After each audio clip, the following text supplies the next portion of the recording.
आता ढग इकडे पण आलेत, म्हणजे आता ना थोडासा पाऊस पडण्याची पण थोडी शक्यता आहे. आणि इथून तशी मी जवळ आले आणि इथे खाली जो आहे ना तो रस्ता आहे, तिथून मला बस मिळू शकेल. परंतु पाऊस आल्यावर कमीत कमी एखाद्या घराच्या तिथे किंवा कुठेतरी थांबता तरी येईल. एकदम केव्हाही बदल होतो, इतकं गरम होत होतं की सगळं जॅकेट वगैरे काढून ठेवलं आणि आता थंड वाजायला लागली पुन्हा जॅकेट घालायचं. असं एकदम वातावरणात एकदम फार बदल होतो. हे नुरा एली आहे आणि खूप छान आहे. कुडकुड स्टेशन असं म्हणते मी त्याला, कारण इतकी थंडी वाजते की कुडकुडतोच आपण अगदी अक्षरशः.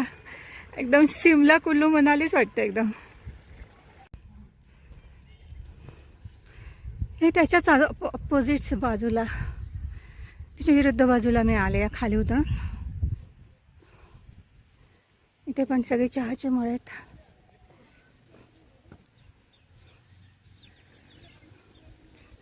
लांबच्या लांबपर्यंत, किती पण लांबपर्यंत गेलात तुम्ही तर चहाचेच मळे आहेत.